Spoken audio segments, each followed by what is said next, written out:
Իրանի շուրջ զարգացումները շարունակում են սրվել եւ արդեն ունեն գլոբալ հետևանքներ։ Փորձենք հասկանալ ինչ է տեղի ունենում։ Մեզ հետ իրանագետ Ժաննա Վարդանյանն է, շնորհակալություն հրավերը ընդունելու համար։ Նախ սպանվել են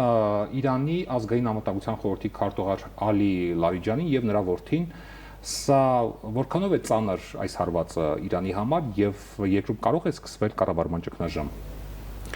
Իհարկե Ալի Լարիջանին կարևոր ֆիգուր էր Իրանում, հաշվի առնելով նրա զբաղեցրած պաշտոնը ազգային անվտանգության գերագույն խորհրդի քարտուղար, բայց Ալի Լարիջանին միակը չէ, որ կարող է զբաղեցնել այդ պաշտոնը։ Ալի Լարիջանիի արդեն իսկ բացակայության հիմնական խնդիրը այն է, որ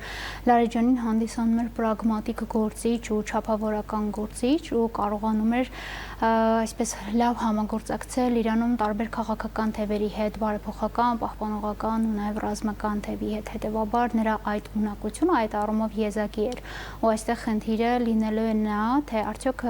կա այս պայծրությամբ որևէ մեկը, որը կարող է կատարել նույն ֆունկցիաները, ինչ կատարում էր Լարիջանին, ու այս համատեքստում հիմնական զարգացումը, որ կարող է տեղի ունենալ Իրանում Լարիջանի սպանությունից հետո, այն է, որ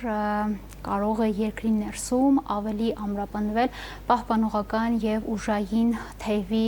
ներկայացուցիչների դիրքերը, այսինքն եթե Լարիջանին պրագմատիկ էր եւ կարող էր ինչ-որ հարցերում օրինակ հավասարակշռող դեր կատարել կամ զսպող դեր ունենալ, բայց դա էլ դեռևս երաշխավորված չէ էլի նույն վերջին զարգացումները հաշվի առնելով, բայց ամեն դեպքում նա ուներ նման հնարավորություն ու հիմա նրա բացակայության պայմաններում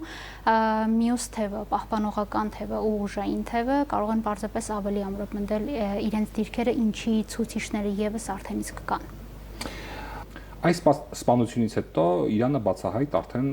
հայտարարում է, որ թիրախավորել է տարածաշրջանում ամերիկյան բոլոր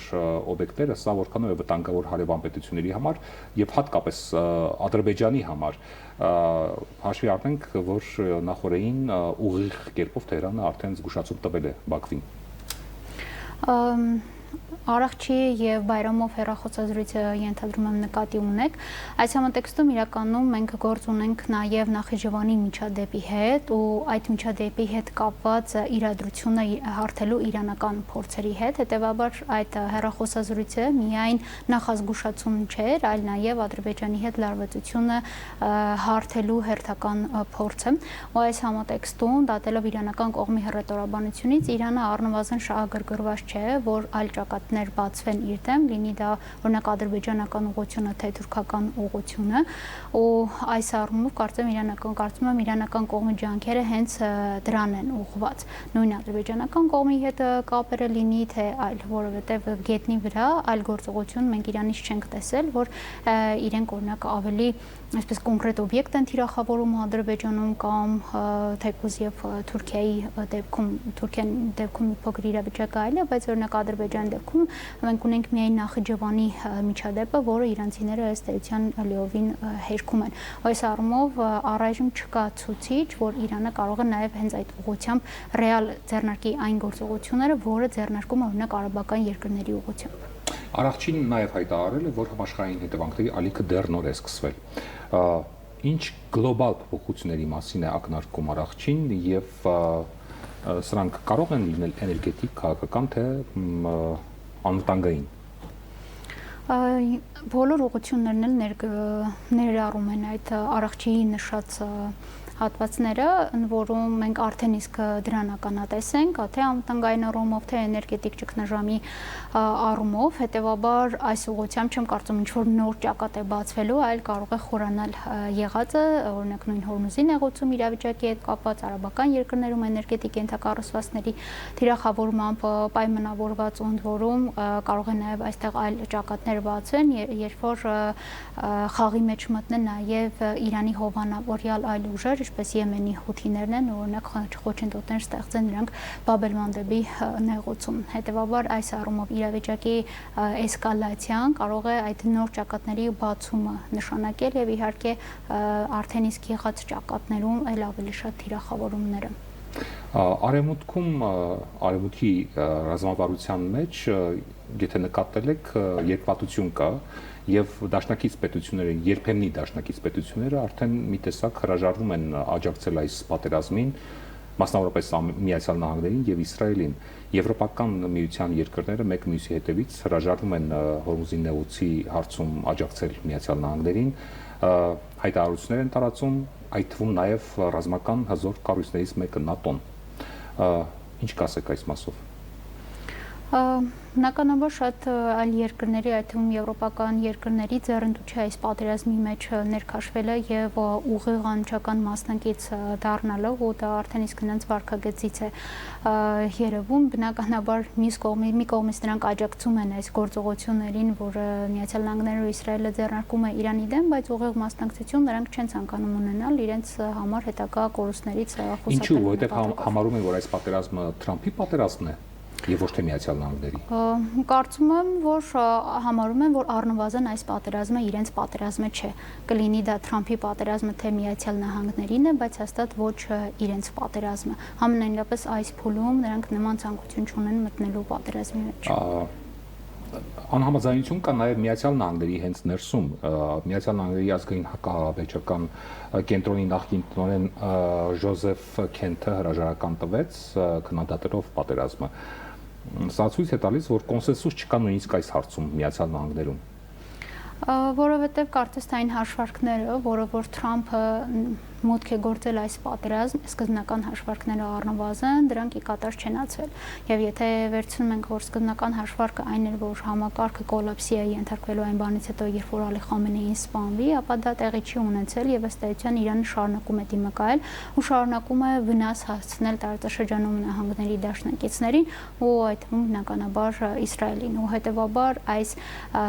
Իրանը ստացվում է իրավիճակ, երբ Միացյալ Նահանգները ներքաշվել է պատերազմի մեջ, որը անդադ ձգձգվում է եւ որը անդադ ինչ-որ ծախսեր է առնում նահանգների համար, ու բնականաբար այս պայմաններում ներքին դժգոհությունը եւս աճում է, լինի դա հանրային մակարդակով դեմոկրատների կողմից, թե արդեն իսկ հենց Թրամփի կառավարության ներսում, հաշվի առնելով նաեւ այն լուրերը, որ հենց ինքը Թրամփը պարզապես շատ այսպես խորհրդատվություններ պարզապես հաշվի չի առել ու մտել է այս պատերազմի մեջ այն հաշվարկով, որ ամեն ինչ արագ կավարտվի, իսկ ամեն ինչ այդպես չի ընթանում։ Ինչ եք կարծում, ովքեր են աջակցում Միացյալ Նահանգներին այս պատերազմում եւ այս փուլում հատկապես։ Միացյալ Նահանգները եւ Իսրայելը ներողություն հաշվի առնելով հատկապես աշնանը սպասվող ընտրությունները կոնգրեսի, ինչը Թրամփի վարկանիշի վրա զգալիորեն ազդելու է, այդ վկայում նաեւ վիճակագրական տվյալները։ Բնականաբար սա արդեն խոսեցինք ներքին դժգոհության մասին եւ դա ըստ էության իր ազդեցությունը ունենալու է նաեւ առաջիկա ընտրություններում, իսկ աջակիցները այստեղ նահանգները եւ Իսրայելը գործում են միասին եւ կարծում եմ ես այլ աջակիցներ բացի արաբական երկրներից, որոնք որպես անուղղակի աջակիցներ կարող ենք դիտարկել, որտեղ կան բազաներ, որտեղից օրինակ նահանգները իր գործողություններն է ձեռնարկում Իրանի դեմ, հիմնական այլ ակտիվ դերակատարներ ըստ էության մենք չենք տեսնում։ Թրամփը ասում է, որ պատերազմը երկար չի տևի, բայց նաև չի բացառել երկարաձգումը։ Մեկ անգամ չէ, որ հայտարարում են, որ Թրամփը մեկ օրվա ընթացքում մի քանի հայտարարություն անում եւ սովորաբար, եթե ուշադիր ընթերցում ենք, մի հայտարարությունը ըստ էության հակասում է մյուս հայտարարությանը։ Դուք ինչ սցենարներ եք տեսնում այս պահին, ինչ զարգացումներ կարող է ստանալ պատերազմը, այս ռազմական գործողությունները ինչ զարգացումով կարող են ընթանալ։ Այս պայդրության կարծես թե հիմնական միտումը էսկալացիան է եւ ոչ թե պատերազմական գործողությունների ավարտը, այսինքն շատ մեծ է հավանականությունը, որ այս իրավիճակը կշարունակվի առնվազն եւս մի քանի շաբաթ, ու էսկալացիան կարող է լինել տարբեր տեսքով, ընդհանուր մինչև օրինակ Իրանի տնտեսական էներգետիկ ենթակառուցվածքների ել ավելի շատ թիրախավորում, մենք տեսել ենք օրինակ Խարկ կղզում Իրանի ռազմական ենթակառուցվածքների թիրախավորումը, ու որը մենք կարող ենք համարել որպես նախազգուշացում, որ հաջորդիվ կարող է լինել այդ նույն կղզու նավթային ենթակառուցվածքների թիրախավորումը, քանի որ այս կղզով է իրականացում Իրանի նավթի արտահանումների 90%-ը։ Հետևաբար էսկալացիան կարող է լինել այդ ուղղությամբ։ Բացի այդ, Հորմուզի նեղուցում կարող է իրավիճակը ավելի սրվել, եթե Միացյալ Նահանգները արդեն այլ գործողությունների դիմի այս ուղղությամբ նեղուցը բացելու կամ դրա անվտանգությունն ապահովելու, ինչպես իրենք են նշում։ Այսինքն այս պայդրությամբ ցուցիչները կարծես թե դեպի էսկալացիան են տանում, այլ ոչ թե հակառակը։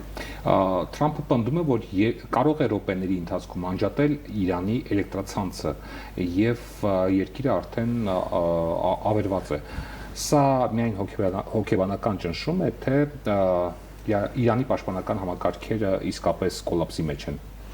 Այն, որ Իրանին այս պատերազմի ընթացքում հասցրել է զգալի վնաս, դա միանշանակ փաստ է,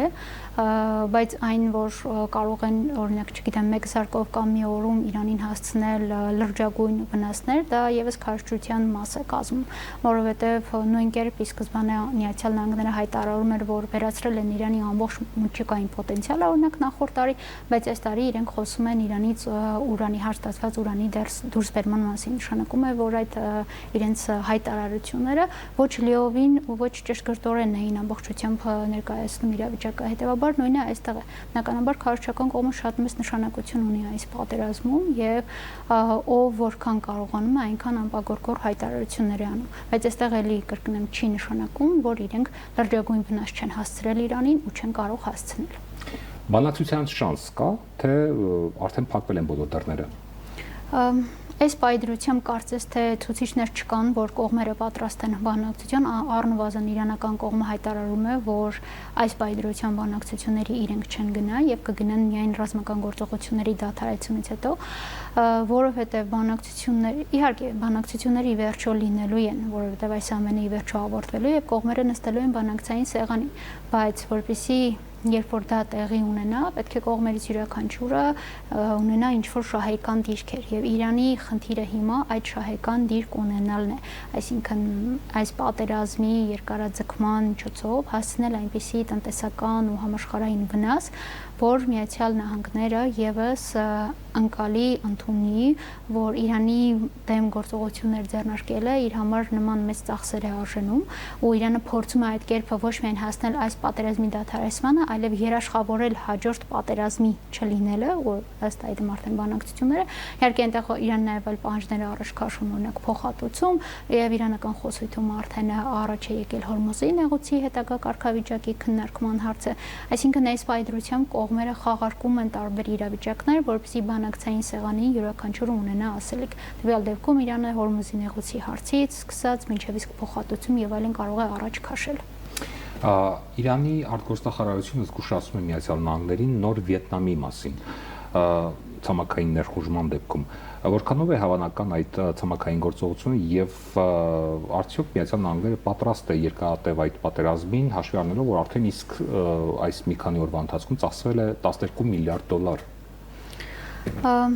Իրականում այդ վիետնամական սցենարի մասին ավելի հաճախակի են սկսում խոսել, բայց որպեսզի հասկանանք արդյոք նահանգները կգնա ցամաքային գործողություն, մենք պետք է հասկանանք ի վերջո որն է լինելու նահանգների վերջնանպատակը եւ որն է այդ վերջնանպատակը։ Օրինակ, եթե դա համակարգի լիակատար փլուզումն է, ապա օդային հարվածներով նրանք չեն կարող հասնել դրան ու ցամաքային զորքերի անհրաժեշտություն գուցե առաջանա, բայց այստեղ այո հարց է, թե արդյոք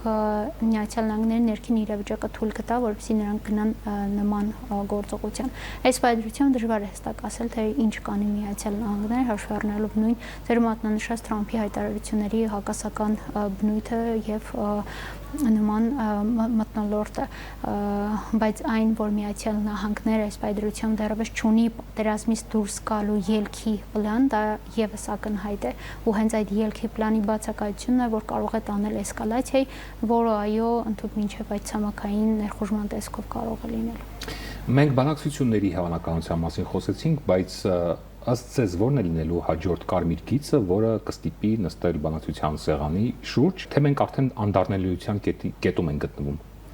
Այս պատերազմը արդեն իսկ անդառնալիության կետներ եւ կողմերից յուրաքանչյուրը պատերազմը անցալում է հնարավորություն իր արժեվ դրված նպատակներին հասնելու համար։ Իրանի համար սա այս պատերազմը խնդիր է ստեղծել դիմակայելու եւ մինչեւ վերջ դիմանալու ու պատերազմից դուրս գալ համակարգի կայունությունը պահպանած, երկրի ներքին կայունությունը պահպանած։ Իսրայելի համար խնդիր է Իրանին հասցնել հնարավորինս ամենաշատ վնասները, որպեսզի այս երկիրը այլևս երբեք չկարողանա սպառնալիք լինել, մարտահրավեր նետել Իսրայելի համար երկարաժամկետ հեռանկարում, անկախ նրանից ինչ ռեժիմ կլինի Իրանում, ինչ համակարգ կլինի Իրանում։ Նահանգների դեպքում այստեղ էլի խնդիրը գալիս ենք վերջնանպատակի հարցին, արդյոք համակարգի փոփոխությունը եւ օրինակ նահանգների համար ցանկալի անձի առաջնորդումն է կարևոր, թե էլի նահանգները եւս կբավարարվեն նրանով, որ հասցնեն այնպիսի վնաս, որ հետագայում Իրանի համակարգը ինքը երկարաժամկետ հեռանկարում գնա փլուզման, կանգնելով, բախվելով պատերազմի ստեղծած հետևանքների հետ։ Հետևաբար այս իրավիճակում շատ կարևոր է, թե կողմերից յուրաքանչյուրը ինչ նպատակներ է հետապնդում, որ կետի շուրջ է պատրաստ կանգ առնել, որովհետև իրանական կողմը օրինակ, իրենք պատրաստ են հնարավորինս շատ դիմակայել, իրենց առաջնային խնդիրը դիմակայելն է, անգամ ամենածանր կորուստների գնով, որ այսօր վաճառվում է